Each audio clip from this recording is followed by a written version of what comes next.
बहुत सालों पहले शंकरपुर नाम का एक छोटा सा गांव था। उस गांव के लोग तरह तरह के व्यापार और खेती करके अपना गुजारा करते थे। इसी गांव में शंकर नाम का एक किसान अपने परिवार के साथ रहता था। शंकर रोज घर से निकलकर अपने खेत में काम करने जाता और उधर से शाम को लौटते वक्त जंगल से लकड़ियां काट कर लाया करता था। शंकरपुर गांव के बाहर एक जंगल था। उस जंगल में एक बूढ़ी डायन रहती थी। वो रोज रात को गांव में आकर गांव के पालतू जानवरों को पकड़कर जंगल ले जाती और उन्हें मारकर खा जाती, और गांव वालों को उसका कुछ भी पता नहीं चल पाता था। गांव के लोग इस चिंता में रहते थे कि पता नहीं उनका जानवर कौन चुराता है और कौन लेके चला जाता है। लेकिन एक दिन उस डायन ने सोचा, बहुत दिन से गांव के जानवर ही खा रहे हो और गांव के सारे जानवर भी खत्म होते जा रहे हैं, और मुझे भी अब इंसान के मांस खाने की इच्छा हो रही है। मैं अभी कुछ गांव जाकर कोई इंसान ढूंढती हूँ जिसका मांस मैं आसानी से खा सकूं। और डायन जंगल से गांव की तरफ निकल पड़ी। और रास्ते में उसने एक बच्चे को बैठा देखा और वह उसे उठाकर जंगल की तरफ ले गई। जब वो जंगल की ओर जा रही थी तो शंकर ने उसे बच्चे को साथ ले जाते हुए देख लिया। अरे ये बुढ़िया कौन है और ये इस बच्चे को कहाँ ले जा रही है? मैंने तो पहले कभी इसे इस गांव में नहीं देखा। और ये इस बच्चे को अपने साथ जंगल की तरफ क्यों ले जा रही है? मुझे इसका पीछा करना पड़ेगा। मैं देखना चाहता हूँ ये कहाँ जा रही है। बुढ़िया डायन उस बच्चे को अपने झोपड़े में लेके चली जाती है। मैंने बहुत दिनों से किसी इंसान का मांस नहीं खाया है। आज मेरी इंसान मांस खाने की इच्छा भी पूरी हो जाएगी।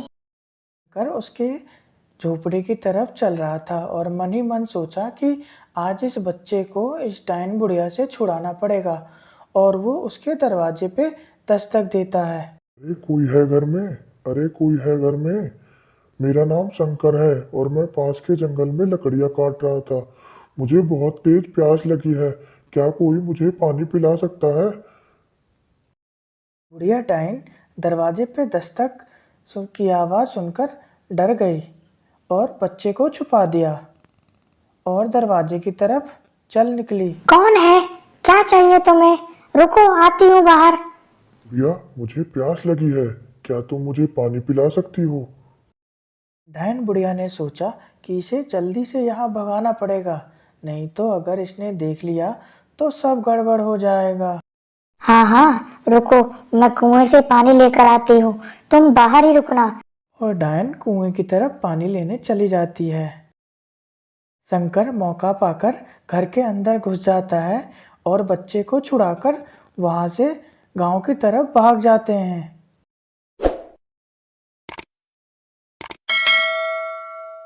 बुढ़िया जब तक वापस आती है तो किसान जब तक वहां से जा चुका होता है। वो अंदर देखती है तो बच्चा भी गायब हो जाता है, तो बुढ़िया को बहुत गुस्सा आता है। अगले दिन शंकर अपने घर जाकर अपने बच्चे को बताता है कि जंगल की तरफ मत जाना, जंगल में डायन रहती है। परंतु उसके बच्चे उसका मजाक बनाते हैं और उसकी बातें को टाल देते हैं। अगले दिन जैसे ही शंकर जंगल काम करने जाता है, दोनों बच्चे जंगल में खेलने चले जाते हैं। बुढ़िया फिर अपने खाने की तलाश में गांव की तरफ आती है तो वह जंगल में बच्चों को खेलते देख खुश हो जाती है। अरे वो पिताजी ने मजाक किया था, चुड़ैल वुड़ैल कुछ नहीं होता। और चुड़ैल यहाँ से कैसे आई? में चुड़ैल वहाँ आ जाती है। अरे वाह, आज तो मुझे ज्यादा मेहनत भी नहीं करनी पड़ेगी, आज मुझे यहीं से भोजन मिल जाएगी। और वो उसकी बहन को उठाकर जंगल की तरफ ले जाती है। लड़का उसका पीछा करते वहां पहुंच जाता है और वो बुढ़िया को अंदर से आवाज लगाता है कि मेरी बहन को छोड़ दो, नहीं तो वो उसे नहीं छोड़ेगा। जैसे ही डायन उसे देखती है, आज तो दो दो बच्चों का मांस खाने को मिलेगा। मेरी बहन को छोड़ दो, नहीं तो मैं तुम्हें नहीं छोड़ूंगा। हा हा हा, मुझे मारना इतना आसान नहीं है, मुझे इतनी आसानी से नहीं मरने वाली, मैं डायन हूँ, डायन। ना कहकर वो बुढ़िया डायन उस बच्चे को भी बेहोश करके कमरे में अंदर ले आती है और उन्हें अंदर छोड़कर जंगल की तरफ कुछ सामान लेने चली जाती है। थोड़ी देर बाद उन दोनों बच्चों को होश आ जाता है और वे डायन बुढ़िया का इंतजार करने लगते हैं।